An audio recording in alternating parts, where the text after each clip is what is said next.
Okay, throughout my career over the years, I've given a lot of feedback to a lot of people on their work, on their videos. And more recently, I used to do the TF feedback series where I would look at your guys' films and I would give you some sort of feedback. And now I've been doing on the members live streams, I've been kind of taking your videos, taking your Instagram, giving you feedback on all of that stuff. Now, when somebody asks me to give feedback on their work, these are the most common things that I see that people kind of make mistakes on. So if you want to supercharge your filmmaking and just skip all of the mistakes that we all make, do not do these 10 things.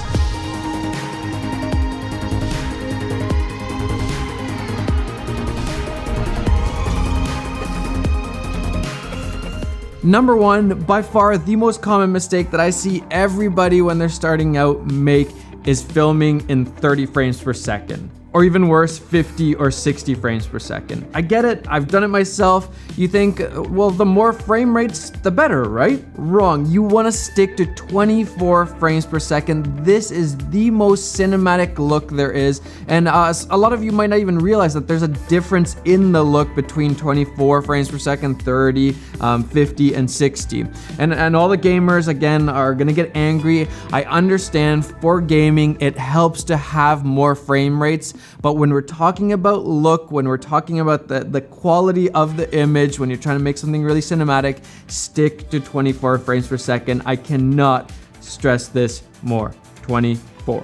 Number two is using way too high of an ISO when you actually don't need to. I see this all the time and people are like, why doesn't my footage look as good as this other person's footage from the same camera? And it's just because you're using a really high ISO when you actually don't need to. The only time you boost your ISO is if there's literally not enough light. And on that note, there's actually a base ISO, which is the best ISO for that camera. It's different for every camera. This is the ISO that your camera is gonna perform best at. The dynamic range, the amount of noise, all that is gonna be the best. So make sure you stick to the base ISO. Number three, people buy DSLRs and then they just stick it in auto and that's it. That is a massive mistake in my opinion. Not only does it make you a worse filmmaker because you don't actually know how to control your camera, but you're also giving away a lot of the creative choices to this little robot of a brain in your camera that doesn't do the best job. You're giving away a lot of your creative choices, especially the f-stop. That is probably the most creative choice that you can make while you're filming what f-stop you're gonna film at. So don't film in auto. Learn how to use manual controls. Number four, this one's really common, is overexposing or underexposing. So you're just making your image too bright or too dark. And again, your footage is not gonna look good when you go to post and you start color grading. It doesn't look good if you've lost detail in the highlights or lost detail in the shadows. Yeah, you're gonna be really struggling. Basically just use a histogram or better yet, a waveform, because you can't always trust your eyes just looking at the LCD screen. If everything is over to the left side on your histogram, that means you're underexposed. And if everything is over to the right on your histogram, that means you're overexposing. You want it kind of in the middle. Number five is that people don't color grade their footage. It really hurts me to see footage filmed, and it might even be filmed nicely, but then it's just not color graded. You're missing out on a massive step, especially if you're filming in log. You have to color grade. Yeah, it's just gonna look like junk if you don't. It's kind of like the equivalent of building a house and not putting any furniture in it. Or you get an ice cream, but it's the new flavorless flavor. Yeah, just take the time, color grade your footage. It's gonna look way better. It's gonna make you more unique. Even if it's just using a LUT or something and putting down the opacity, just color grade your footage, please, just a little bit even. Number six is not using lights. Lights like this one that I'm using right now. And I understand it, in the beginning, there's like a bajillion things that you need to buy and lights aren't quite, so high up on the list. You wanna buy cameras and lenses and all that other stuff first.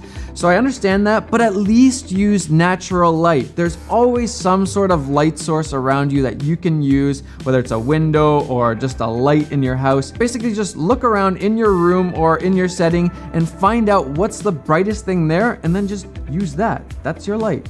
Easy as that. And it's gonna make your footage look, again, way better than just filming in a dark corner. Yeah, just use a light. Number 7 is bad audio, and I don't just mean not using a microphone. I highly recommend investing in a microphone very early on. It's gonna do way more for your videos than something like a gimbal.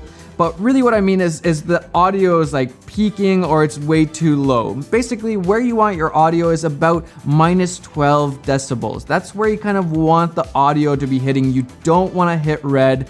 That's bad. And then afterwards, you can tweak it in post. But minus 12, that's kind of where you want your audio to hit while you're recording. Then we have the classic shaky footage, and this is something that we all do. We pick up the camera and we put it into video mode and we start filming and it's just shaking everywhere, and it doesn't look good. And don't use the excuse of saying that you're trying to make it look raw or something like that. I get it, there's a time and place for that, but most likely you weren't using it for that purpose. Buy a monopod, a gorillapod, a tripod.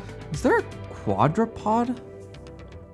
A gimbal, anything to stabilize your footage. It's gonna be way better than that jittery footage. Number 9, you film some footage and you go to edit it and you just slap on a song. You just, oh, this song's great, I like this one, and you just throw it in there. That is not enough. First of all, you don't wanna just choose a song that you liked, which is really tempting in the beginning. Choose a song that fits your footage and then edit to that song. Don't just edit and then just slap in a song. It's gonna be way more interesting, more compelling, just overall better if you actually edit to the song. And then lastly, the biggest mistake we all make as beginners is neglecting story. We all hear it, story is king, but when you're a beginner, you're just so caught up in the camera and the settings and everything else going on that you completely forget about the story. So plan out your story beforehand, because the worst thing is coming home with just a bunch of nice or semi-nice looking footage, but there's no point to your video. Take your time, plan out the story, make sure there's something to your video, more than just nice visuals. All right, there we have it. That's my take on the top 10 mistakes that we as beginner filmmakers make. Again, I've probably done every single one of these, so don't be discouraged. If you've done these, just learn from them. If you haven't done these, you're just starting out, pay attention. Don't do these mistakes. Okay, that's it for this one. I'm gonna go practice my surfboard ripstick thing some more. See you guys.